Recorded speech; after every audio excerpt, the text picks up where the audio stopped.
You were having the worst day of your life. You didn't say a word.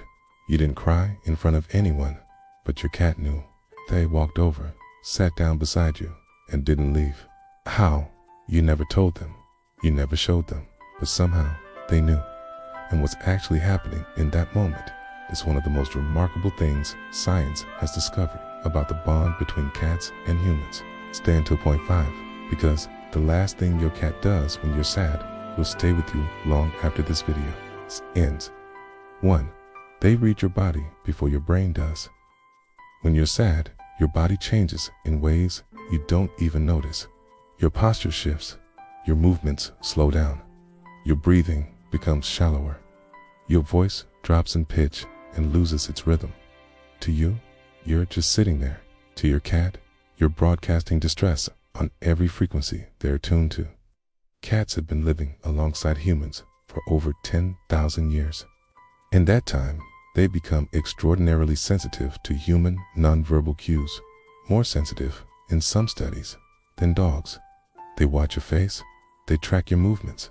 Tate, they listen to the way you breathe.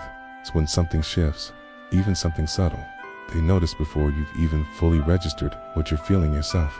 TWO, they can smell your sadness. This one surprises people. When you're stressed or grieving, your body releases different hormones, cortisol, adrenaline, and compounds that subtly alter your scent. Your cat's sense of smell is 14 times stronger than yours. They don't just smell your perfume or your shampoo. They smell you, your chemical state, your emotional baseline. And when that baseline shifts, they detect it instantly.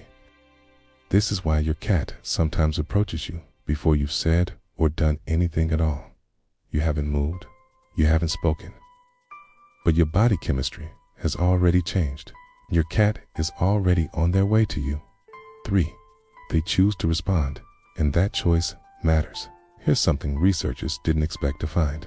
Key in studies on cat empathy, cats were shown owners displaying either happy or sad behavior. Kate didn't just notice the difference, they responded differently around happy owners. They were playful, exploratory, relaxed.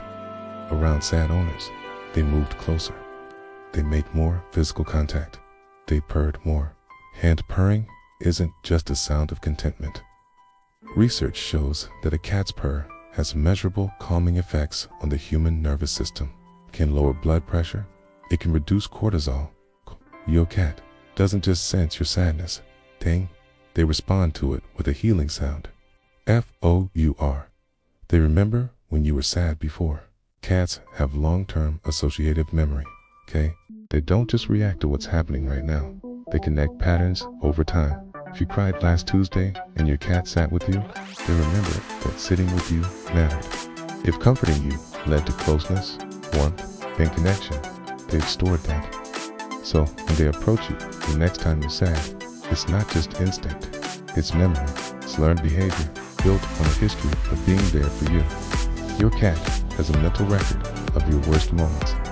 5. They don't try to fix it. That's the point. This is the thing that makes cats different from other couples. When you're sad, people talk. They offer advice. They try to solve the problem. They fill the silence. Your cat does none of that. They sit down. They stay. They don't ask you to explain yourself. They don't need you to be okay. They just exist beside you without asking anything in return. Researchers call this presence without demand, and it's one of the rarest forms of support a living creature can offer. Your cat doesn't understand why you're hurting, but they understand that you are, and they've decided that wherever you are right now, that's exactly where they want to be. So the next time your cat walks over and sits down beside you, don't brush it off. They knew, they came, they stayed.